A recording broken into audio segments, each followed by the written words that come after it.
Hello, everybody. Welcome to the Fumble Live. We are hoping for a smooth live stream today. Before we get into all of the news, make sure you subscribe, tap the bell for notifications, give this video a thumbs up, leave a comment below, share it with your friends. Now, here is the Fumble Squad. I'm Devin Howard. You can find me on Instagram as @DevinHoward. Chris. What's going on, guys? It's your boy Chris. You can find me everywhere at CK2K. Hey everybody, it's Jackie Ray. You can follow me everywhere at JRay the Fanatic. You didn't have to tell on your Chris. We wouldn't have known who it came from. You just told on yourself.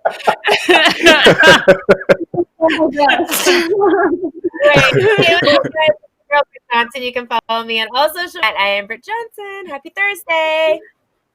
Happy Thursday until the weekend.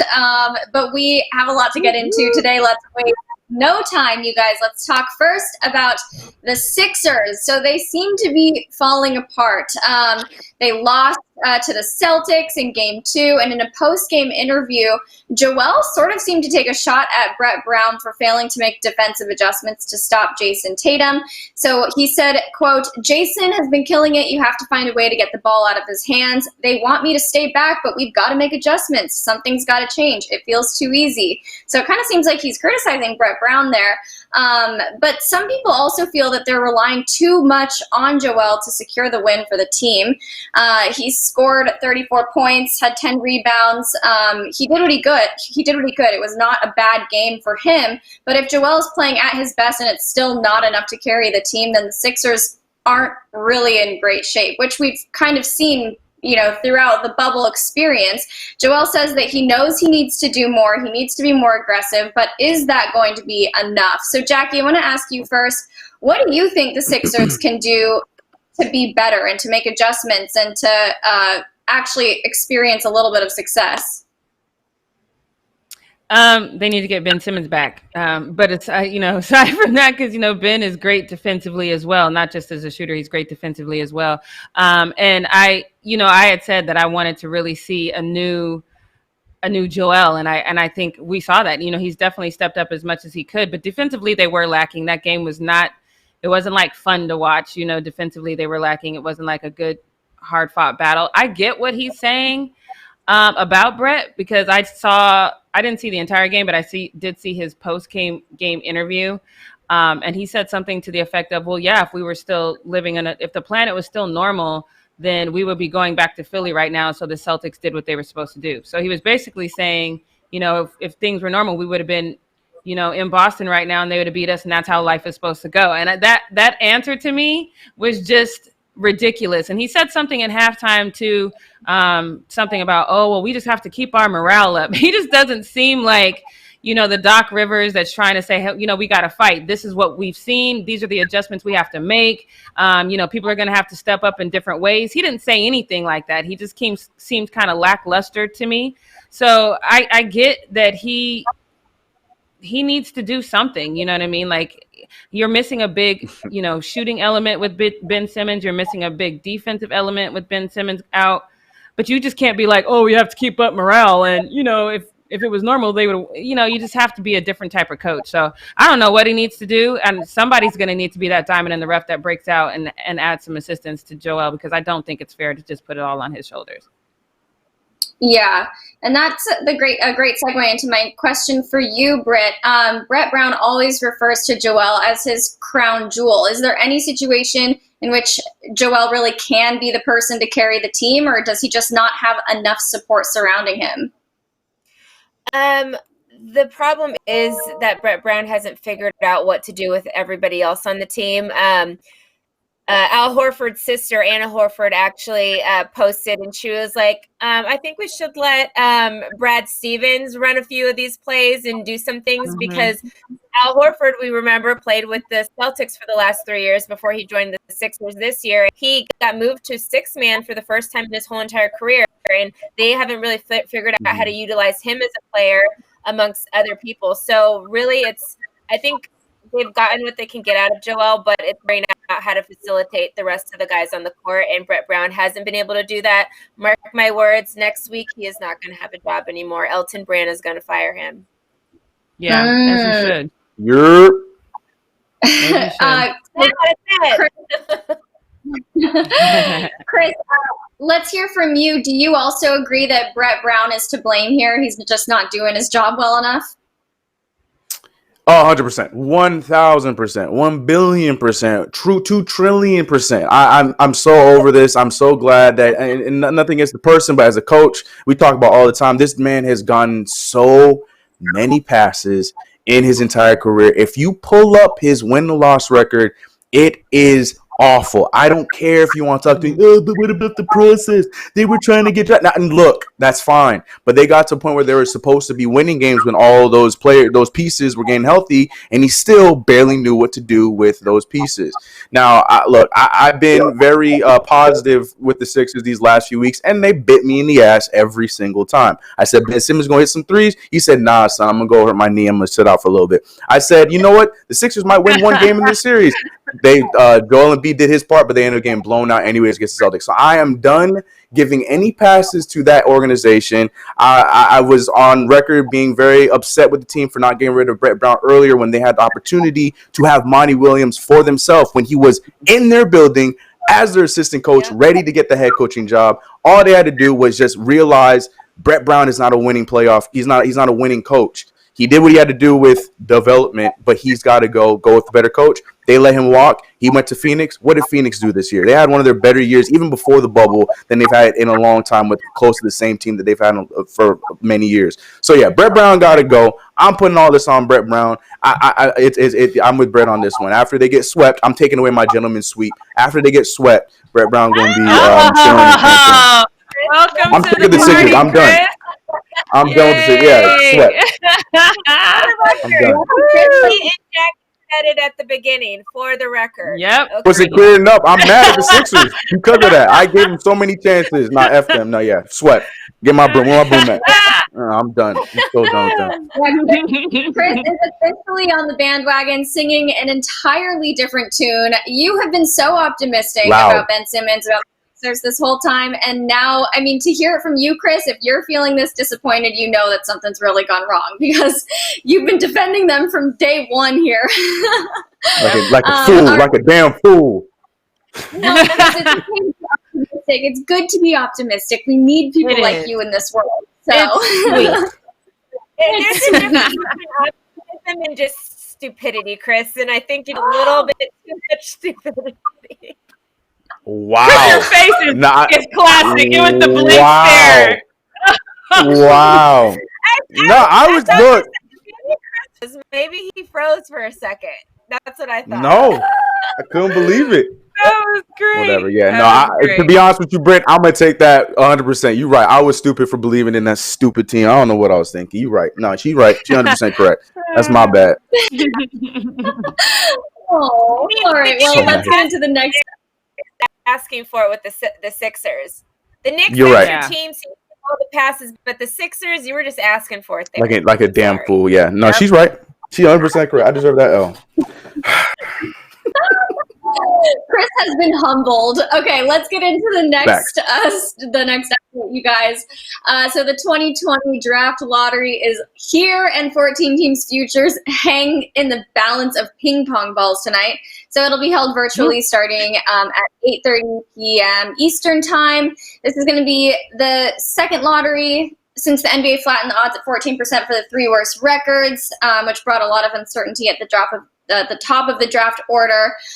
So for the odds for the top three, sorry, I'm losing my notes here a little bit. My computer's glitching out. Okay, so according to ESPN's latest mock draft, Anthony Edwards is going to be the number one prospect, followed by LaMelo, and then James Wiseman. So, Chris, I'm going to ask you first. There's obviously been a lot of LaMelo hype, as we've seen. I mean, for a long time now, but especially going into the lottery and draft. So the same thing existed for Zion, and we saw that his first season was not necessarily as outrageous as we all thought it was going to be. So do you think it is a lot of pressure when your name is consistently being associated with the top pick or the top prospect? Is it too much pressure on LaMelo?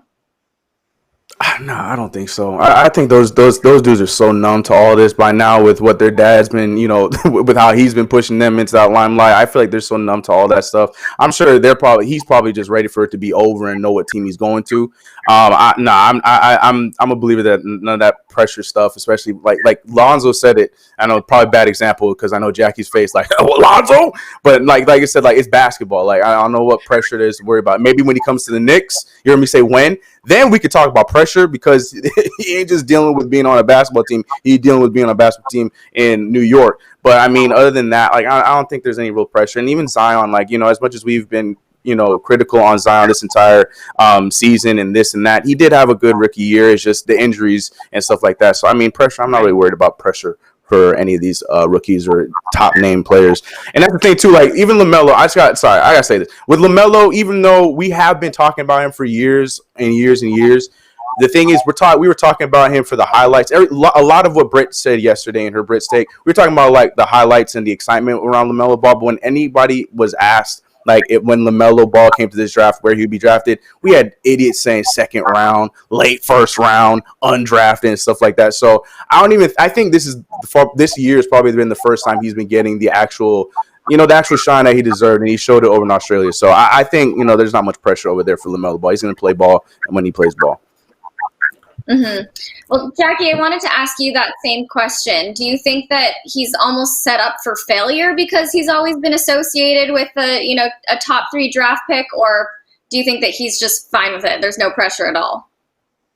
I don't think it's phasing him at all. I think when you're talking about sports analysts, they're probably going to, set the stage for him to fail because all the hype they put around Lonzo, and unfortunately Lonzo has not lived up to that hype yet. So, LaMelo's going to have to get the exact same thing. I 100% believe LaMelo's going to be in a way better situation than Lonzo was.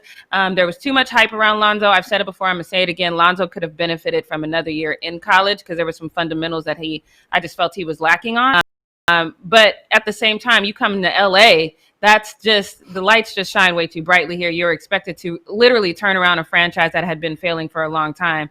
And I just don't think that situation was fair. So I think wherever LaMelo is going to go, number one, he's played professionally at this point, so he's used to it. He's seen the scrutiny his brother has gone through. The cameras have been in his face damn near since the womb. He's going to be fine.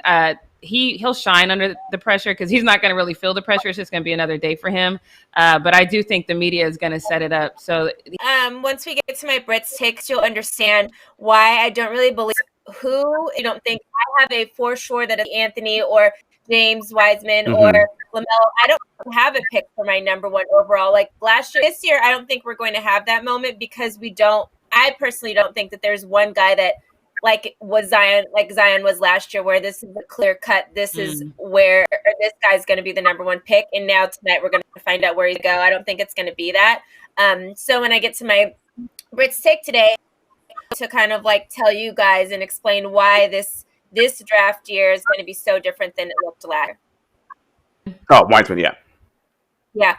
Because he lost a lot of momentum because of, him deciding not to play or getting in trouble and not playing the rest since December. We haven't seen anything from him where the other guys crossed March. So I like. I'm not mad at LaMelo. I'm not mad at LaMelo. It's just that I'm over the ball thing. I'm over the ball situation. But you're not over the ball situation because he was a part of the ball situation, Jackie. What you mean? He was with that team in the squad. What you mean? So Jackie, you're thinking that the Lakers are going to be like you're absolutely. I can't believe you said the Lakers in that sentence. No, but I'm saying because I asked Britt. I said if you're thinking about the Clippers, who would you pick? And so obviously I'm asking myself the same question.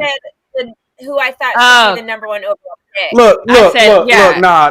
I'm stepping in. Y'all got the damn playoffs. Enjoy y'all damn playoffs. Let me have something, okay? Let my Knicks have something, okay? You got the playoffs. You got to get the championship. Let me have this. Number 1 overall pick. I hope you get James. That's what I would hope. I hope he's taking. Okay. There you go. I wouldn't mind you getting the Nigerian too, because I think the Nigerian's going to be great. But I know you want LaMelo. I watch your YouTube channel, and I saw the joy in your eyes when you got LaMelo on the fake draft. So I hope you get him in the real draft. I am praying and hoping that we get in the top 3 for them. But that's the thing. I'm with you though, Brett. And both of you. I love Onyeka too. Chino Hill's product, but yes, he is Nigerian. But yeah, no, I love James Wiseman. If we were number 1, I wouldn't want James Wiseman because we have Mitchell Robinson, the leading field goal percentage in history of NBA. Shout out to my man Mitchell Robinson, 74% from the field. Anyways, passing Will Chamberlain. Anyway, so we don't need a center. So I'm not really looking at James Wiseman for us. But I do think that he should go to a team. I'm not hoping. I know there was reports and stuff like that. I would love for James Wiseman to go to the Warriors because I feel like that's where he would flourish into the player that I think a lot of us who are still believing in him, he'll turn into. And if he goes to a team with that organization, that development, he'll be fine. But for us, yeah, I'm looking for LaMelo Ball. I'm looking for Anthony Edwards. Those are the guys I'm looking at. So I'm praying that we just get in the top damn 3. That's all I want.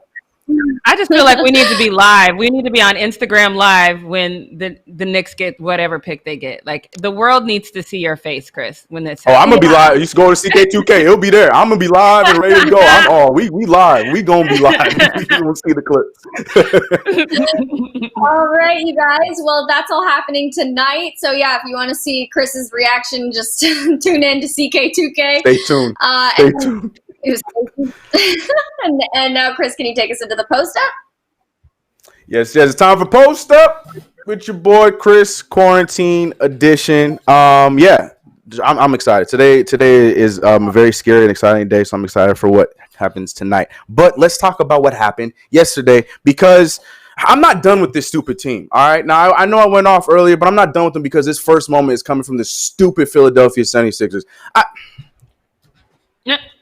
Like we talked about it here. We were talking about, well, if Joel Embiid, or if Ben Simmons, they had the team to himself, what would they do? Well, Joel Embiid had every opportunity to have the team to himself. And though he played well, the others looked like trash. And this team just gets on my nerves. Anyways, the point of the matter is they went on to get destroyed in game 2 against the Celtics after playing a solid game 1 where it looked like they were going to make the Celtics sweat a little bit. And then we had the injury with Gordon Hayward. So it looked like the ball was in their court to at least make this thing competitive. And what they do, they just rolled over and said, no, thank you in game 2. And then they get blowed out. So then when we see pictures like this one of Joel Embiid looking sad, forgive me for not giving 2 dams. I look, man, it's one thing to be looking like this, hands in your face and whatnot. And you know, I get it. You did what you have to do. So I do feel bad for you. But in that same breath, look, you need to be that later and say something about the team because it's not like you have a bad team. You got a solid team, even without Ben Simmons. We've seen you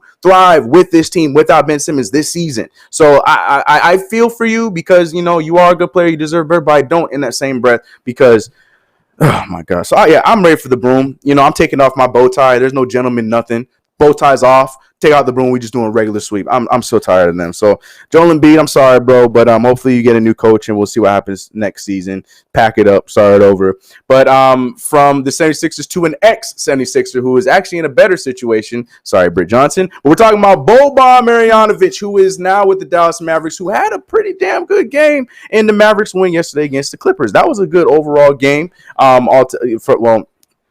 Mainly on the Mavericks side. But again, if we're going to talk about this, we could talk about it later. But I know there's going to be hate and there's going to be stuff going on with the Clippers because we got 2 Laker fans in here. But the Clippers basically just missed their shots. So if they made their shots, the Mavericks barely survived that game. I'm going to stand with that. I'm sorry. I'm not a Mavericks fan. I like Luka. I can care less about the Mavericks. Kristaps Porzingis, I'm looking at you. But regardless, the person I do like on that team was Boban Marjanovic. And I'm not the only one because we know Shaquille O'Neal is a huge fan of Boban.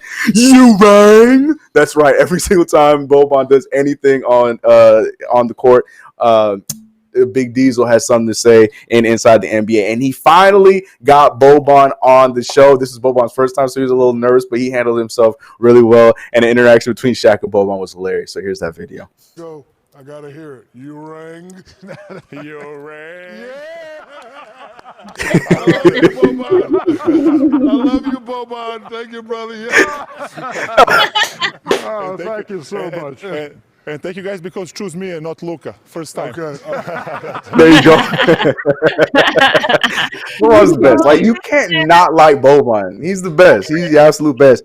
And I'm just glad that he's actually a good basketball player too on top of it, because you know how that happens. You have these lovable characters, you know, like, oh, they're the best, but then they fade away because they're not good in basketball, so you don't get to see them anymore. But no, Boban's actually good. So I'm glad that, you know, we're having this fun story with Boban Marjanovic, and he's out there throwing hook shots and whatnot with his 7'6" self, and is dope to see. So that was a cute moment between Boban and Shaq Diesel. We know Shaq's pretty hard on the centers. You know, ask Dwight Howard, ask JaVale McGee. So for Boban to be getting all that praise, that's good on you, my guy.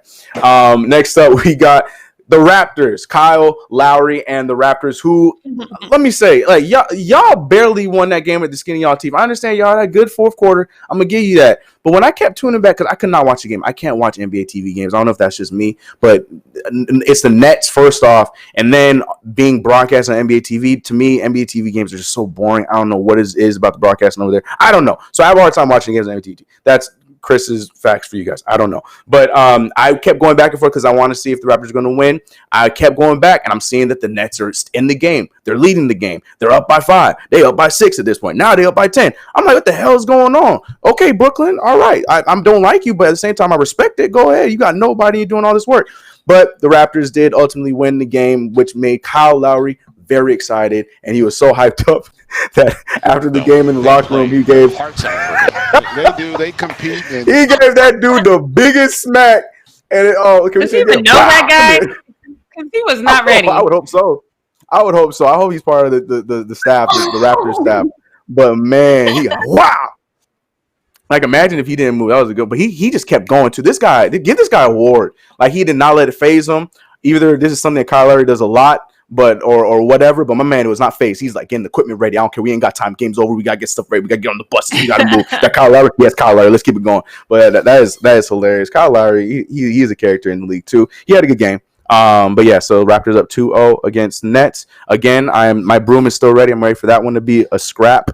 I want that one to be swept under the rug along with the stupid Philadelphia 76ers. I'm so mad at the Sixers. Anyway, something else I'm mad at too. Like, it appalls me how much, and watch this play of words. It appalls me how much hate Paul George gets. You see what I did there? Applause. It's okay. I'll take that. Yeah. All right. No. Okay. But Paul George, I feel like ever since that trade had happened to get to the Clippers, and then he said his stupid quote saying that he always was a Clipper fan, I felt like something shifted in that moment, because all of a sudden, Paul George, anytime I go on social media now, Paul George is being hated on. I get it, but I don't get it at the same time. Like, we remember back in Indiana when Paul George was a young budding star, and he was out there giving LeBron James a run for his money in the playoffs, and people were like, "Oh my gosh, Paul George is this. He's gonna be great. He's gonna be the next da da da da da." And then fast forward, he comes back from his injury. Everybody's so excited, and he had that crazy playoff run. They're calling him Playoff P. And then this trade happened. And it was just like the Laker fans just like was like a parasite that got into everybody's brains because they heard that quote of him saying that he's a longtime Clipper fan, even though he's on record saying he's a longtime Laker fan. And not everybody is just hating on Paul George.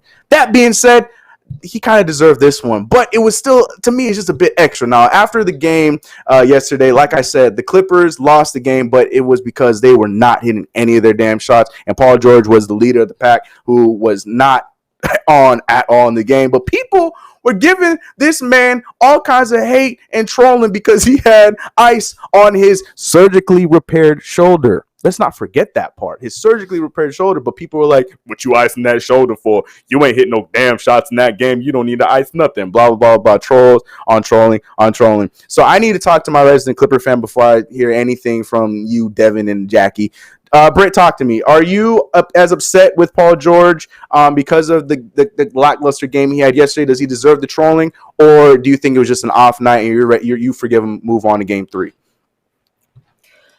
I'm moving on. Like, I never said the Clippers were going to sweep. I said I gave the Mavs 1, even maybe 2 of the games. So this is just one of the games. He still had 10 rebounds. He still had a pretty decent game. He just obviously missed a lot of shots. And obviously we're a whole team. Like, I never put it on one guy to do all the work.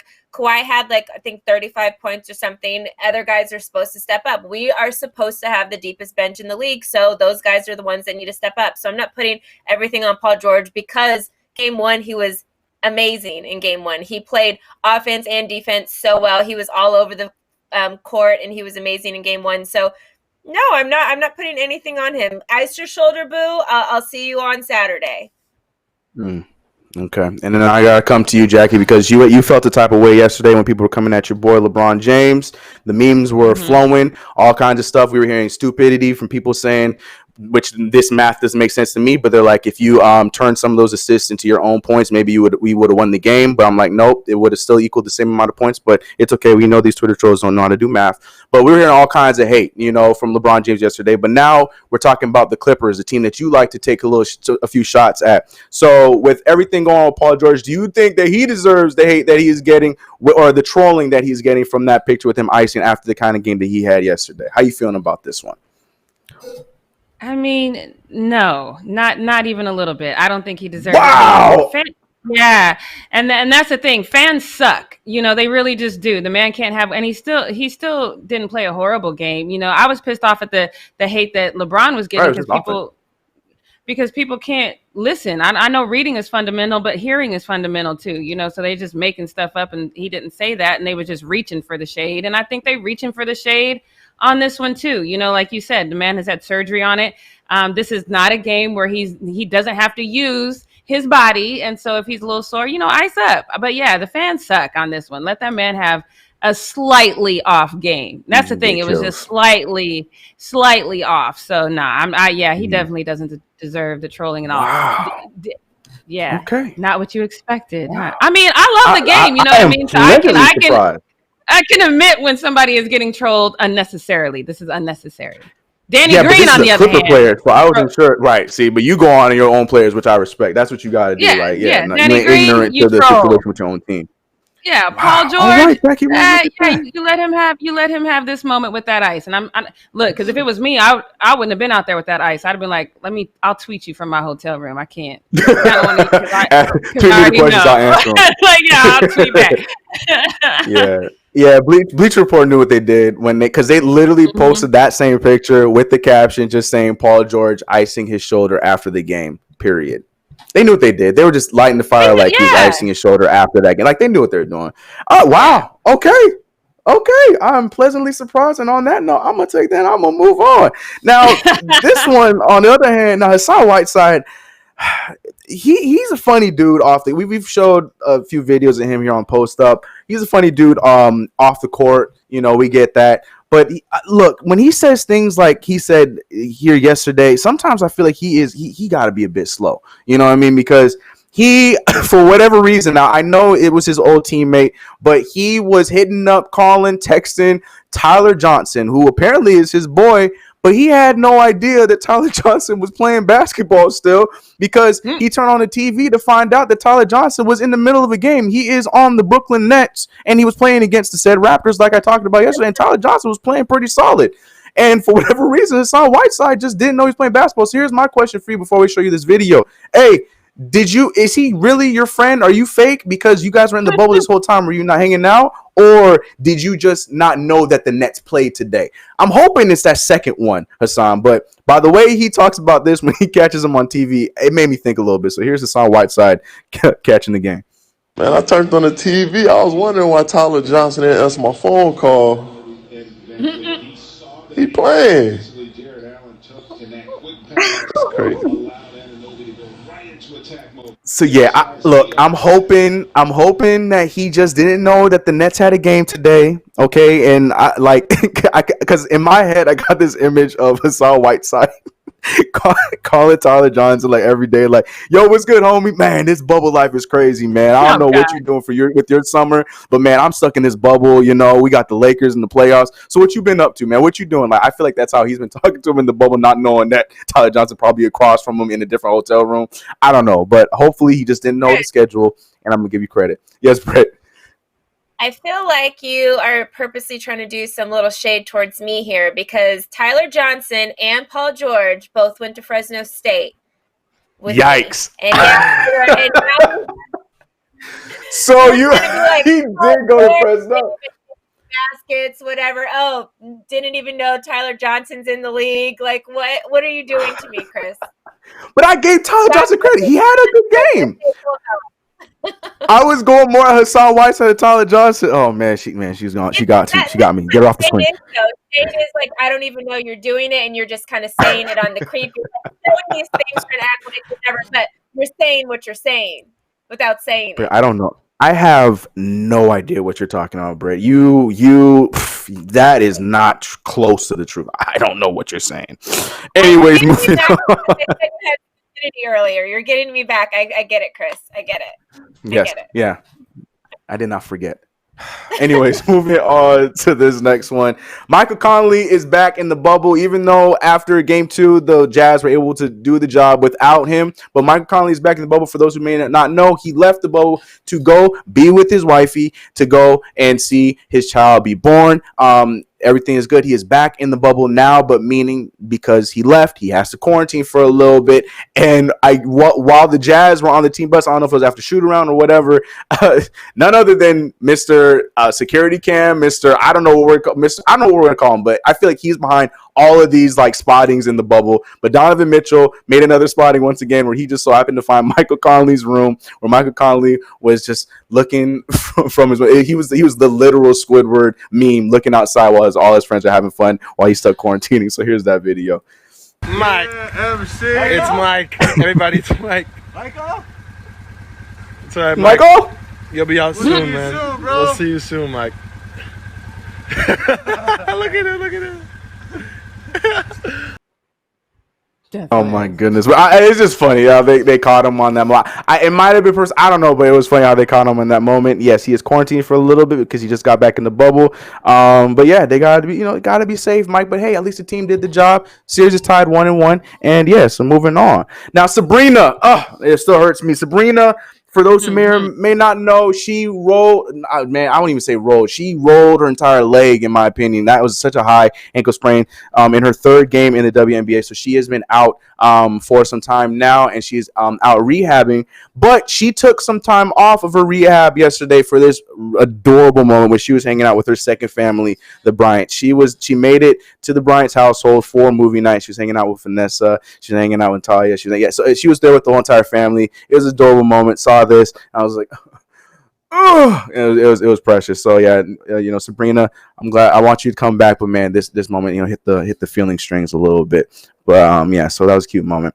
And then last but not least, I feel like we saved this last post up spot for idiot of the day, which is like the perfect like send off to Jackie, where she can do her what we not gonna do, because normally in what we not gonna do is a lot of idiots that she talks about over there. So I got one for you guys.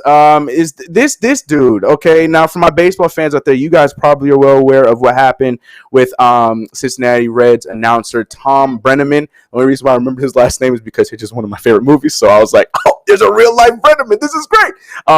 That's besides the point. The fact of the matter is, this idiot, he went on to say an anti-gay slur during his announcement during his call of the game, which normally, if I told you that, you would think that was probably the worst part of the broadcast, but it wasn't. His apology was probably even worse, which makes you feel like maybe the apology wasn't all there, especially with the weird things he was saying in the apology. He was talking about, this might be my last time calling a game, stuff that wasn't important. You need to say your apology, put the mic down, and get off air, or maybe if you have to finish the rest of the game, regardless, doesn't matter. But in the middle of his apology, what we not gonna do is we not gonna continue to call the game when you are making an apology over something very serious that you said during this broadcast. You don't know what I'm talking about? This man called a whole home run while apologizing about what he said earlier in the broadcast. Listen to this character. I pride myself and think of myself as a man of faith. As there's a drive in a deep left field by Castellanos, it will be a home run. And so that'll make it a 4-0 ball game. I don't know if I'm going to be putting on this headset again. I don't know if it's going to be for the Reds. I don't know if it's going to be for my bosses at Fox. I want to apologize for the people. Oh, God. That man literally and then with what he said after that, what I heard was like, that one was for me because I'm probably never gonna be on this mic ever again. So I wanted to call one more home run. So screw y'all and let me do what I want to do. It was idiotic. Put the game aside. Say what you need to say with your fake apology because I'm not buying it, especially if you were able to call a home run. And I don't know. I'm not a fan of it. That's just my opinion. Brett, I'm going to you because you are the baseball fan of the panel. There's a problem with him calling that a home run in the middle of an apology after something very serious that he said earlier in that game, right? I'm not crazy. No, you're not crazy. And obviously the whole Reds organization, I saw several of the Reds players come out and say that they apologized for what was said, and they apologized that it wasn't I saw that too. the apology wasn't done correctly either. So like they all came out, they were tweeting it. And so I like the Reds players coming out, their staff coming out and all kind of saying that, because it was like a weird, like if you're apologizing, use this time and just say the apology. We're all watching the TV so we can see that a home run is happening. Right. You don't have to then explain it. Like I've had to call games before when I was in Louisiana, and a lot of times you never call what people can like see. It's like, oh, now this is a 3-2 play on the debit. Like you don't need to say that. You usually use that time to say little facts or whatever. Like, oh yes, this is his third home run this season, and yada yada yada. Right. And you kind of throw the little commentary in that moment on TV. Like people can see that it's a home run. You don't have to say it in the moment. You could have finished out your apology and then after said, okay, he just hit another home run, blah blah blah, whatever the case, and finish it after. But yeah.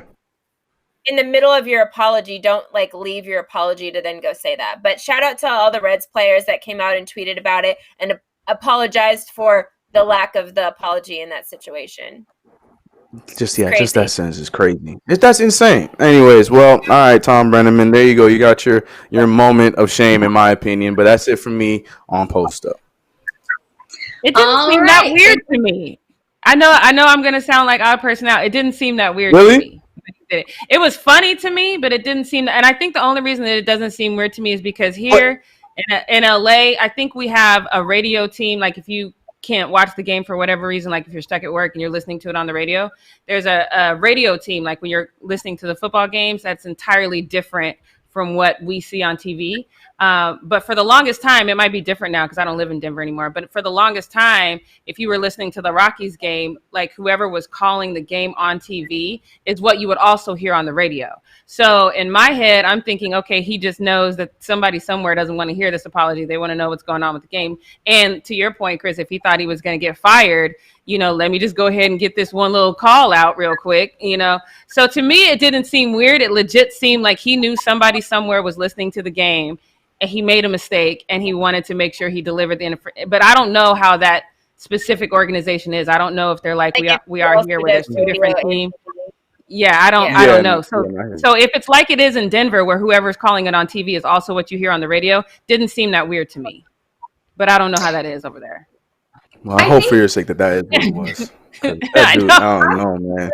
Oh, for Thompson. Breaking up the apology to commentate, it makes the apology seem disingenuous. At least that's how I took it. Yeah. No, I'm not disagreeing with that at all. I just feel like he's old. Yeah. He's trying to be like a constant professional. Like, oh damn, I messed up. Right. Let me try to keep going. Let me try to apologize. I just felt like he just didn't really know what to do in that moment. And then the part that was terrible to me was him saying, I consider myself a man of faith. That's the part that bothered me because I felt like he was using that to excuse it or somehow. So that's the part that bothered me. But everything else, I just felt he was just mad awkward. It didn't seem like it was odd to me. But I don't know. There was more to it, surprisingly. And it was a lot of that weirdness to his. It was not good. It just wasn't good. Mm-hmm. All right. Well, on that note, Jackie, tell us what we not gonna do. Yes. All right, guys, let's get right into this one. So let's just go down this list, shall we? Because what we not gonna do is keep slandering King James. Y'all getting on my nerves with this, but let's run down this list, okay? 4 MVPs. I would argue it should be 6, but I'm not gonna argue that because James Harden should have definitely won it last year. So I'm not gonna make that argument anymore. 3 MVP finals, 2 Olympic gold medals, all-time record for playoff points, all of He's broken a whole bunch of Jordan's records, broken a whole bunch of Kobe's records. And please don't say, oh, well, Jordan has more, championships, rings, because if that's the case, if that's what it takes to be the GOAT, then nobody should say any other name outside of Bill Russell ever again. I'm not considering that argument. So he's building a school. He's a best time seller now with his children's book. The man's legacy is cemented. There is no way you can change his legacy of who he is, not only as a player, but as a person and what he's done and the legacy that he's already built. So with that in mind, ladies and gentlemen, I give you Paul Pierce. If they don't win this year, LeBron's not getting any younger. This is going to be a big hit on his legacy. And I've already said he's not a top 5 player of all time. If the Lakers don't win a championship, let alone lose in the first round, I don't want to hear none of this GOAT talk no more. Okay, well, Paul. I'll tell you this. Okay. You are right about this. If the Lakers... Now, Stephen A. said it would be devastating if the Lakers lost. I'll co-sign on that. It'll be devastating. I will definitely cry in the car every day for a long time. But to say that it damages his legacy is just asinine to say. And I was prepared to drag Paul Pierce to hell and back. But Twitter, I love you oh so much, and I'm just gonna let you do it. So let's get to this one. It says, if LeBron ain't a top 5 player, Paul Pierce ain't top 100. All the things that he's done, you see it. So yeah, you keep Paul Pierce. Take that one. This next one, facts. I was waiting for that. It says Paul's top 5 is Jordan, Kareem, Bill, Magic, Kobe. Never mind, the Magic and Kareem were on the 80-81 Lakers team together and lost in the first round. Pierce has 2 guys in his top 5s who are on the same damn team who lost in the first round. Bron owns way too much property in this clown's head. Also facts. To me. So let's get to this next one. This next one is just fun to me. This says, Paul Pierce showing up to the ESPN NBA set every day. I love this one. This is one of my favorite ones. I love that tie. But this one I love because the amount of time it took for you to find this picture. It said Jordan got swept by this guy in the first round. Twitter, can I say, I am so proud of you for doing this for me. Paul Pierce, I hope you are in the comments of that posting from First Take, because they're still dragging you. There's the Laker haters in there and some of the LeBron haters in there, but they're irrelevant. Stick to the ones that are relevant. So I love that. Chris, you clearly liked it. I heard the facts. Do you agree with some of those posts? Look, man, we talking about residency in people's head. I'm that guy that when there's a conversation about somebody, slandering Paul Pierce, I pull up my lawn chair, flip it out, sit down, and I'm just there for the conversation. I'm just there to hang out, see what's going on. Right. Look, unfortunately, I'm not even here for the LeBron James stuff. I'm just here because he said something else that was idiotic, and Twitter went after him. So I was just there eating popcorn, reading all the comebacks because. Oh my gosh, I can't. I don't know why ESPN keeps him. I mean, I know why ESPN keeps him on, but at the same time, it's just so hard to listen to. And then, yeah. So yeah, he deserves all he got. Keep him on because absolutely. People love to drag him. So yeah, love, hate, it doesn't matter. It's both ratings. So I understand fully why they keep him on. And I know I surprised you earlier today, Chris. So you're gonna want to stay tuned because I think I'm about to surprise you again. Because this next one does not bother me at all. I don't care if you're a Lakers fan. I don't care if you're Chris's Knicks. You are supposed to be, if you're out there and you're playing ball, you're not supposed to be afraid of anyone. You are supposed to think that your skills and your team, that you can defeat anyone. And I totally believe that. So even though I definitely want LeBron James and my Lakers, I say my Lakers, they're my Lakers by way of LeBron, but you know what I'm saying. Even though I want them to win, I have absolutely no problem with how Dame answered this question. I think he answered it perfectly. When asked how he feels about this series, he said, quote, I don't have a fearful mentality about it when it's happening. If we lose, we lose. Obviously, we don't want to. I think that can make it a stressful situation. That statement has to be the type of statement to me that will hype up the Trailblazers, because as a fan, that's the mentality you want. You want them to feel like, okay, yeah, we lost this one. We'll go out and get the next one. That's whatever team you like. That is definitely the mentality you want them to have, because there are 7 games in this series, right? So Dame is obviously playing out of his mind as well. So he might find himself in a situation where he's down in the fourth quarter. You still want him to have that same mentality. So that's why I love this part of his quote. He says, if they're down in the game, he says, a lot of people in that situation are fatigued mentally or physically. So they might waver or just give into it. I like to take those moments to challenge myself, level up, and rise to those. Again, that is exactly the mentality that you want. That's the mentality you want, say, a Danny Green who can't hit a wide open three to save his life. That's the mentality you want him to have. Get one in there. You know what I mean? But you don't want him to just all of a sudden walk around and start looking defeated and things of that nature. You want them to continue to play, to continue to believe that not only do they have what it takes as a player to win, but they have what it takes as a team to win. And that trickles down. So if Dame is hyped, then CJ's hyped. If CJ's hyped, and it just trickles down. It's a beautiful thing. Dame killed this question. I am not mad at this question. I just want everyone on the Lakers that is not LeBron and AD. And Dwight seems to be playing well to me as well, especially KCP. Like, KCP, you scored 1 point last game. Shake it off. Get that out your head. Go out there and believe that you KCP. Stop letting people call you KFC or whatever they've been calling you. Channel your inner Dame. I love this answer by Dame. I love that he's not afraid of the Lakers. He's not supposed to be. Nobody is supposed to be. I know this is probably a surprise to you, Chris, but what do you think about Dame's answer to these questions? I'm surprised. No, I'm surprised from you. I thought you was gonna have something to say about that. No, Dame. No, this is that is a Dame answer. Why would I not? I wouldn't care if it was somebody on the Knicks saying it. I would laugh inside and probably outside too. But if somebody on the Knicks said, "I'm not afraid of anybody," I'd be like, "Oh, that's cute. That's cute." But they supposed to think that. That's what I'm talking about. Why'd you bring me here? You brought me here just so you can say that. Did you get it out? You happy about that? That's my whole plan. I think it worked flawlessly. Yes, it did. I was here thinking whatever, but no, Dame. That is 100% what I would expect for him to say. And I mean, if you didn't watch that first game, then if you did watch that first game, you can tell on the court he feels that exact same way with his play, not just his words. Like, he ain't scared of no damn team, And I think this is a very Dame answer, and I stand by it 100%. Yes, it'd be nice if some of your Laker players could follow the same sentiment for sure. Yeah, looking at you, Jared Dudley. Yeah.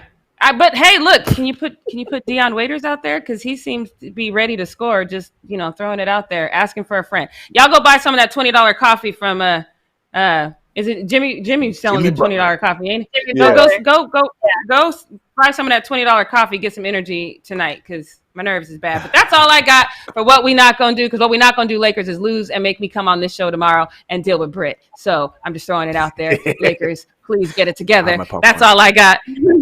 Chris, are you ready? Because it's time for Britt's takes. Britt's takes. All right, what's up, guys? It is time for Britt's take. Mine has nothing to do with anything that's currently relevant right now, yet again, as yesterday. But yesterday, I speak things into existence, because yesterday I said that it had no real relevance, and then today we're talking about all this stuff with star powers and players and LaMelo and all of this situation. So you know what? I predict stuff before it happens. It's my intuition. So I believe, because of my intuition, that LaMelo Ball's draft pick actually could be a game changer. Let me tell you guys why. So obviously we all know that the NBA lottery takes place tonight to determine this year's draft order, which is long overdue. Normally by now we would have already had the NBA draft, and we haven't had it yet. It's going to be now pushed to October after the NBA finals are complete. So we have obviously been waiting. Who's waiting more than us? The players that have been wanting to cash in on some checks and wanting to buy cars and houses and whatever for their family. Those guys are the guys that are really frustrated right now, because I'm sure all of us could use a little extra change in our pocket. So I talked about earlier about Zion Williamson's last year situation, where we all knew Zion was going to be the number one pick. So the NBA lottery was very important because of that fact for everybody, because we knew then who the number one overall pick was going to be. So it was kind of like two birds with one stone. We got to learn the order of the draft, and we also learned who was going to go number one overall. This year, I don't really feel like it's the same. I told you earlier, I think there's a couple athletes that could easily take that spot, but I think the not where these players are going to go, which is what we kind of learned last year with Zion. I think it's the when certain players go that is really important and a game changer. And so in this instant, obviously, I'm going to be talking about LaMelo Ball. We all have been religiously following LaMelo Ball, especially Chris Clark, since at least 2016. Yeah. Like, this kid has been, taking over social media. He's been, like Chris said earlier, a highlight after a highlight. We've seen him, one of the first instances, which I talked about yesterday on my Brits Take, of us realizing as a nation who LaMelo Ball was when he did that half-court shot at Chino Hills when he was when he was just playing in a game. It was a regular game. It wasn't even like an at-the-buzzer kind of shot. He just shot the ball from half-court and made it.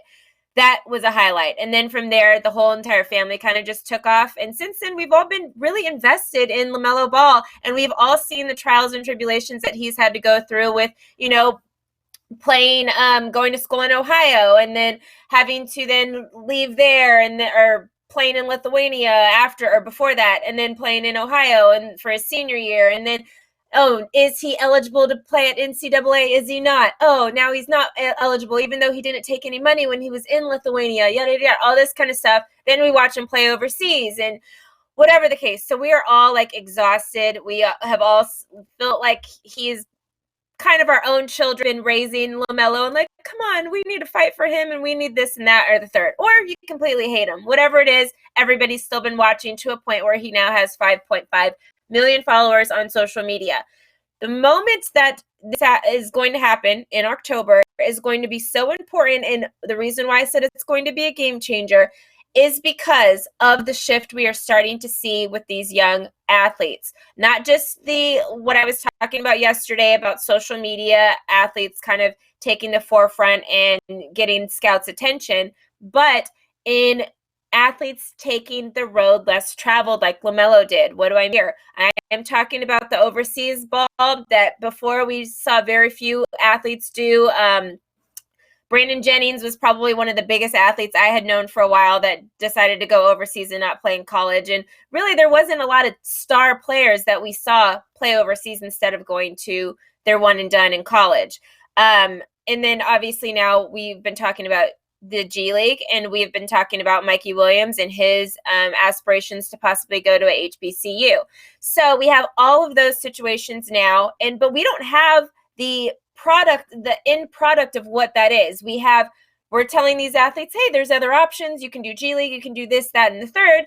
But where does that really get you? We all know that most of the top players ever drafted, we can name their college that they went to. We know what school they went to. Obviously, there was points in times where they didn't have to go to college. So you have guys like LeBron James and Kobe Bryant that did not attend college. But that's not the case anymore. Players have to do either. For a while, they had to do the one and done. And then after that, now we have like options like G League and whatever. But we don't have those final products yet. Even Zion Williamson went to Duke for a year. Yes, everybody thought it was crazy that he didn't end up playing in some of the final games and then at the end with March Madness and stuff just because of his injury and being injured. And we all remember the Nike sneaker that ripped open or whatever that cost them some games late in the season. So we now have LaMelo Ball, all eyes on him. And I'm not talking about my eyes. I'm not talking about your eyes. I'm talking about the eyes of future NBA prospects, all of these young kids that are deciding right now, like Mikey Williams possibly, of where they want to go, what they want to do in order to take the best route to get them to the NBA. So it does not matter who's the draft pick or draft order right now, especially for me. I know it matters for Chris because he's a Knicks fan. My team is really good this year. Jackie's team is really good this year. So we're not going to have a high draft pick. So we don't really care as much as Chris would care in this situation. So for everybody else, we're looking at where LaMelo Ball is going to go and if his road less traveled is actually going to be effective. Same with James Wiseman. Is his road that kind of, he started the NCAA route, didn't finish it, a road going to end up being effective? And that's something that all of these really young kids that are debating if they want to go to HBCU, if they want to go play overseas, if they want to go to do a one and done in NCAA, if they want to go to G League. This moment right here kind of is going to showcase what the future of basketball is going to look like. Is it a good idea to be a highlight guy for so many years and get those followers up and then start showcasing, hey, I am actually a complete player. I can do this, that, and the third, but in order to get your attention, here's my moment where I'm doing a highlight for you guys, or whatever the case is. Is that a road that players be actively looking to pursue, is being a social media star before they can then showcase their skills on a basketball court? There's so many different things that happen when and how LaMelo Ball gets drafted. I don't care where he goes. I have no horses in this race at all. I'm a Clippers fan. My Clippers are not going to get a top pick at all. I don't care where he goes. But I think it matters for the future of basketball as far as how we see guys, these young guys, decide to honestly promote themselves, as far as, because this is basically it's a tryout. Anytime you're going, if you know you're a good basketball player and you're doing a one and done or you're overseas or whatever, you're basically just extending your reel a little bit. You're giving people a little bit more options to see. You're saying, hey, at this competitive level, I can play against these, whatever. And a lot of times with the overseas ball, a lot of players don't like to do that option because they don't feel like they're playing against the best. NCAA has provided some of the best athletes to ever, hit a NBA court. So players know that when they're in that set, when they're under those bright lights, because March Madness is probably even more so than the Super Bowl, my favorite time of the year. We all know every year I go crazy during March Madness. It's rest in peace to March Madness this year. I literally cried when I knew it was canceled. But March Madness is huge to me, and that's literally the first time you see these kids in these really big, bright spotlights and see how they react to situations. Well, you don't see that much, so that's why NCAA has always been like the number one go-to for these kids. But now we're looking at these other options. How will it pan out? Will it positively or negatively affect LaMelo? I remember the beginning, Chris said it was crazy that people thought that LaMelo was a second round pick or, a right out of the lottery 14, 15 pick, but he was going to go play overseas, and people just did not, even as soon as a year ago, people did not think that a guy that could play overseas could still get that much publicity and get that much love. They thought he would be forgotten about. And that is a very real thing that is still now. And we will find out if that affects LaMelo. Like, obviously, his draft stock has gone up since he's played overseas. But is it going to transition to him actually getting a high pick? I know some college players have came out, or high school players have said in the past before, like, yeah, I can get a good highlight, I can get this good, or, I'm popular or whatever, but I need the offer. It doesn't matter if you don't get the offer. Yes, people can be talking about you, you can be trending, but if you're not getting the offer to go play at one of these D1 top schools, it don't matter. So that's the same thing in this moment. LaMelo could have done all this, has 5.5 million followers, but at the end of the day, where is he going to fall in this NBA draft? And that, my friends, is going to determine what we see in the future with these young basketball players, if they decide to go to the HBCUs, if they decide to stay in the NCAA, if they decide to do G League or overseas route. Chris, my question is going to be for you. Do you agree that when really, not where LaMelo is drafted, could influence young ballers' decisions? And if so, or if not, why? Yeah, no, it definitely can influence it. I think it's already partially influenced it already as it is. I mean, we saw a little influx of it when we talked about Jalen Green, Isaiah Todd. Like, there's a lot of top level players that are already deciding to do G League, and still some deciding to go to the NBL like LaMelo did. But yeah, for sure, we're all expecting him to be a top 3, some people top 5 pick, some people the number 1 overall pick. That's definitely going to be something that's going to play a role for some of these kids that make that decision to go overseas rather than play college ball, or hell, even play G League rather than play college ball. So yeah, I 100% agree. And the thing is, we have 2 players that are going to get drafted in the lottery that decided not to do NCAA and went overseas. It's him, and it's RJ Hampton. Like, he was another one too that was a top prospect, and he went overseas and he played well. So yeah, I definitely think that, like you said, there's more to the pick than just the player going to a team. I 100% agree with that. All right, guys. Well, that is going to do it for Brit's take today. So yes, tonight is somewhat important. Obviously, more for Chris than it is Very important. for a lot of panel. But my importance is going to lie with when we actually have the draft in October. So we'll stay tuned and see where LaMelo gets picked up at. Yeah. Good Come on, luck to LeVar. you tonight, Chris. Come on, LeVar. Help me out, man. All right, you guys, that wraps up our show for the day. We'll be back again tomorrow at 11 a.m. Pacific Standard Time. So make sure you tune in and tap the bell so you get notified when we're going live. Subscribe, leave a comment below, wash your hands, wear a mask, and we'll see you guys later. Bye. Peace. Bye. Ooh, yeah.